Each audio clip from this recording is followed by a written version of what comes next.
ஏன் என்னை கட்சியை விட்டு நீக்கினீங்க, எந்த விளக்கமும் கேட்காம நோட்டீஸ் கூட கொடுக்காம ஏன் கட்சியை விட்டு என்னை நீக்கினீர்கள் அப்படின்ற விளக்கத்தை தானே திரு எடப்பாடி பழனிசாமியிடம் திரு செங்கோட்டையன் கேட்டிருக்க வேண்டும். இல்ல கட்சியிலிருந்து நீக்கப்பட்ட நடவடிக்கை சரியா தவறா அப்படின்னு கேட்டு சொல்லுங்கன்னு திரு தேர்தல் ஆணையத்திற்கு அவர் திரு செங்கோட்டையன் அணுகியிருக்கலாம். நேரடியா உண்மையான அதிமுக இல்ல, ரெட்டல விவகாரத்துல தலையிடுங்க அப்படின்னு அவருடைய தலைமையே சேலஞ்ச் பண்றாரு. நிச்சயமா அவரு தலைமையை சேலஞ்ச் தான் பண்றாரு. அதுல ரொம்ப ரொம்ப முக்கியமா என்னன்னா, விரைவில் சட்டமன்ற தேர்தல் வர இருக்கிற நிலையில இத கையில் எடுக்கிறார். இன்னும் தேர்தலுக்கு 4-5 மாதங்கள் மட்டும்தான் இருக்கக்கூடிய சூழல்ல இவர் இத முக்கியமா இந்த விஷயத்தை இப்ப கையில் எடுத்திருக்காரு. இதனுடைய பின்னணி அப்படின்னு நம்ம பாக்குறப்ப சார், மிக முக்கியமா மத்தியில் இருக்கக்கூடிய பாஜக இதை வேடிக்கை மட்டுமே பாக்குறாங்க. இவ்வளவுக்கும் பாஜகவும் எடப்பாடி பழனிசாமி அவர்களும் அதிமுகவும் கூட்டணியில இருக்காங்க, நெருங்கிய அங்கமா இருக்காங்க. உள்கட்சி விவகாரங்கள்ல தலையிட மாட்டோம்னு அந்த கட்சியினுடைய கூட்டணி அமைக்கிற பொழுதே உறுதி கொடுத்த நிலையிலும் செங்கோட்டையன் அவர்கள் இப்படி ஒரு போர்க்குரல் எழுப்புறாரு. இதுக்கான பின்னணி அப்படின்னு நம்ம பாக்குறப்ப, செங்கோட்டையன் அவர்கள் இன்னைக்கு இந்த எடப்பாடி பழனிசாமி அவருடைய தலைமையில தொடர கூட விரும்பல. அவர் கடந்த காலங்களாகவே, கடந்த ஒரு 6-7 மாதங்களாகவே அவர் தொடர்ச்சியா ஒரு எதிர் மனநிலையில தான் இருந்துட்டு இருந்தார். ஒரு 6-7 மாதங்களுக்கு முன்பு கூட அவருடைய இல்லத்துல ஒரு திருமண விழாவுக்கு ஒரு திருமண அழைப்பிதழ் கொடுக்க தென் மாவட்டம் எல்லாம் வந்தார். அப்பவே கூட பெரிய பரபரப்பா தான் இருந்துச்சு, ஒரு எடப்பாடி பழனிசாமி அவர்களுக்கு எதிராக ஏதோ ஒன்று செய்ய போறாரு அப்படிங்கிறதா. இப்ப தொடர்ச்சியா அவர் ஏற்கனவே அதிமுகவில் இருந்து விலகி நிற்பவர்களா அல்லது விலக்கப்பட்டு நிற்பவர்களா அவர் ஒரு அணியாக இன்னைக்கு ஒரு 4 பேர் கொண்ட அணியாக ஒரு விஸ்வரூபம் எடுத்திருக்கிறார் என்று சொன்னா, இது நிச்சயமா இதற்கு பின்னணியில் அவர் மத்தியில ஏதாவது ஒரு கரிசனம் நடந்து விடாதா என்கிற ஒரு எதிர்பார்ப்பு தான் செங்கோட்டையன் அவர்கள்கிட்ட இருக்கு. இதை ஒரு அஸ்திரமா பாஜகவும் பயன்படுத்த பாக்குறாங்க. எதனால செங்கோட்டையன் அவர்கள் ஒரு துணிச்சலான இடம் நோக்கி நகர்றாரு அப்படிங்கிற புள்ளி முக்கியமானது சார்.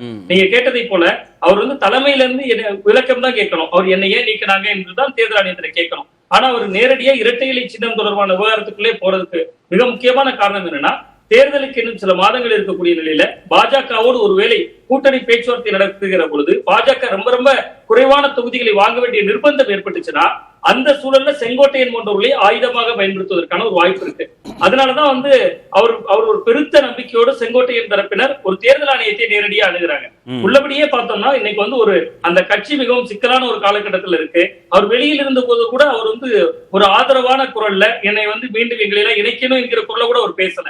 நேரடியா இரட்டை இலை சின்னத்துக்கே அவர் ஒரு தேர்தல் ஆணையத்திற்கான ஒரு கடிதமாக அனுப்புகிற பொழுது அது நேரடியாக அந்த சின்னம் தான் பழனிசாமி தான் அந்த சின்னம்.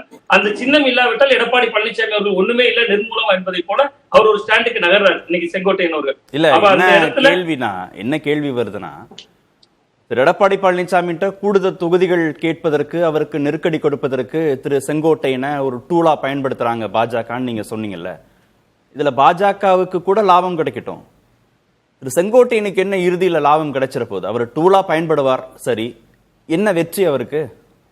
இல்ல, அவரு அதிமுகவிலே இருந்தால் மட்டும் அவருக்கு என்ன லாபம் இருந்துச்சு? அண்மை காலமா அவர் முரண்ல தானே தொடர்ந்து இருந்துட்டு இருந்தாரு. அவருடைய அந்த மாவட்ட செயலாளராக அவர் இருந்த அந்த பகுதியில் கூட அவருடைய அனுமதியின்றி 2 மாநில நிர்வாகிகள் நியமிக்கப்பட்டதுலதான் இந்த பிரச்சனையே தொடங்குது. அவருக்கும் எடப்பாடி பழனிசாமி அவர்களுக்கும் முரண் என்று சொல்வதே, செங்கோட்டையன் அவர்களுக்கு உரிய மரியாதையோ உரிய அங்கீகாரமோ தன்னுடைய மாவட்டத்துல தான் மாவட்ட செயலராக இருக்கக்கூடிய பகுதியில கிடைக்கலங்கிறாங்க. இன்னும் ஒருபடி மேலே சென்று செங்கோட்டையன் போன்ற சீனியர்களுக்கு கிட்டத்தட்ட ஒரு 8-9 முறை வெற்றி பெற்ற ஒரு மிகப்பெரிய ஒரு அந்த பகுதியில ஒரு அடையாளமாக இருக்கக்கூடிய செங்கோட்டையன் போன்றவர்களுக்கே வர்ற தேர்தல்ல சீட் இல்ல, அவருக்கு மாற்றா வேறு சிலர் என்றெல்லாம் தகவல்கள் அவருடைய காதுக்கே போடதான் சொல்லப்படுது. அப்ப அவர் அங்கேயே இருந்தாதான் அவருக்கு எதிர்காலம் என்ன? அப்ப அவர் எங்கேயோ ஒரு இடத்துல அமைதியாக இருப்பதை விட ஒரு இடத்தில் ஒரு கழகம் செய்கிற இடம் நோக்கி அவர் நகர வேண்டிய நிர்பந்தம் இதுக்குள்ள அவருக்கு எழுது சார். நீங்க எடப்பாடி பழனிசாமி அவர்கள் தன்னுடைய செய்தியாளர் சந்திப்பிலே குறிப்பிட்டார், இவரை கல்வித்துறை அமைச்சராக ஆக்கினது நான் தான்ங்கிறாரு. உண்மைதான், வாஸ்தவம் தான். அவருடைய பீரியட்ல தான் இவர் கல்வித்துறை அமைச்சராக மாத்துறாங்க. அப்ப அவர் என்னன்னா ஒரு சீனியர் தானே, அவரை விட ஒரு வயதில் மூத்தவர் தானே. அவர் இந்த மாதிரி விலகுகிறவர்கள் ஒவ்வொருவராக இருந்தால் கூட அந்த ஒவ்வொருவர் விலகலும் ஒரு இழப்பு தான். அப்ப அதை குறைந்தபட்சம் ஒரு சமரசம் செய்ய வேண்டிய இடத்துல எடப்பாடி பழனிசாமி அவர்களும் சில உள் விஷயங்களை புரிந்து கொண்டு ஏன்னா தேர்தலுக்கு சில மாதங்கள் தான் இருக்கு. தொண்டர்கள் பெரிய நம்பிக்கையோடு இருப்பாங்க, அடுத்து இந்த ஆட்சி வரணும்னு நினைப்பாங்க. அடிமட்ட தொண்டர்கள் அதை தான் விரும்புவாங்க. இங்க டெய்லி செய்தித்தாள்ல பாக்குறோம், டெய்லி யாராவது ஒருத்தர் வெளியேறிட்டு இருக்காங்க. இன்னைக்கு கூட மனோஜ் பாண்டியன் அவர்கள் வெளியேறியிருக்காரு.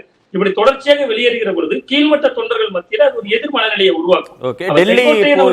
டெல்லி போய் திரு அமித்ஷா, நிதி அமைச்சர் இவங்களெல்லாம் சந்தித்தார் திரு செங்கோட்டையன்னு செய்திகள் வந்தது. அப்புறம் அவரே கூட சந்திப்பு நடந்ததை ஒப்புக்கொண்டார். அந்த சந்திப்பிற்கு பிறகு அவருக்கு ஒரு துணிச்சல் வந்திருக்கா? திரு செங்கோட்டையனுக்கு ஒரு துணிச்சல் வந்திருக்கா? இல்ல, டெல்லிக்கு அவர் சென்றார். ஆனா அவங்க பாஜக தரப்பு சந்தித்ததாக நமக்கு 2வது முறை அவர் சென்ற போது எந்த புகைப்படமும் பாஜக தரப்பு வெளியிடல. பட் அது என்னன்னா இவருக்கு ஒரு சமீட்சை, இவர் ஒரு சுதந்திரமா செயல்பட ஒத்துக்கிறார் தானே. செங்கோட்டையன் ஆமா, செங்கோட்டையன் அவர்கள் சொல்றாரு.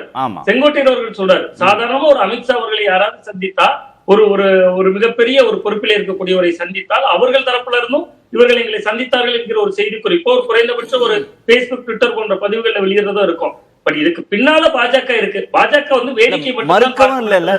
செங்கோட்டையன் எங்களை பார்த்ததா சொல்றாரு, அது தவறுன்னு மறுக்கவும் இல்ல பாஜக. அதுதான் அந்த இடத்தில் தான் அவர்கள் அதிமுகவை எந்த அளவுக்கான ஒரு விஷயமா வச்சிருக்காங்க என்பது அதிமுகவினருக்கான பாடம். அதிமுக என்கிற ஒரு இயக்கம் கிட்டத்தட்ட 31 ஆண்டுகள் தமிழகத்துல ஆளுங்கட்சியாக இருந்த ஒரு இயக்கம். அந்த இயக்கத்தை சேர்ந்த ஒருவர் போய் டெல்லியில போய் பார்த்தேன் என்று சொல்கிற பொழுது அவர் பார்த்தாரா பார்க்கலையா என்று கூட அந்த கூட்டணி கட்சியினுடைய தோழமை என்கிற ஒரு உணர்வோட மறுக்கவோ அதை ஏற்கவோ செய்யாத ஒரு கட்சியோடு இவர்கள் அடி சேர்ந்திருக்கிறதா இங்க பிரச்சனைகளுக்கான சூத்திரமா இருக்கு. அப்ப மிக முக்கியமா என்னன்னா சார், இதுல செங்கோட்டையன் அவர்கள் செய்கின்ற செயல்களை மத்திய பாஜக அரசு இன்னைக்கு ஒரு வேடிக்கை பாக்குறாங்க. அவங்க என்ன நினைக்கிறாங்கன்னா, தேர்தல் நெருங்கட்டும், எடப்பாடி பழனிசாமி தரப்பு நம்ம எப்படி டீல் செய்யறாங்க. இன்னும் ஒரே ஒரு விஷயம் சார், ஒருவேளை விஜய் நம்ம இன்னைக்கு என்னதான் பேசினாலும் அரசியலை பொறுத்தவரை நிரந்தர எதிரியும் இல்ல, நிரந்தர நண்பனும் இல்ல.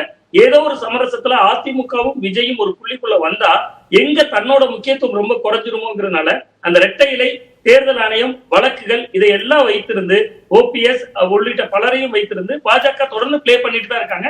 அது திரைமறைவில் அவர்கள் செய்து கொண்டுதான் இருக்கிறார்கள் அப்படின்னு தான்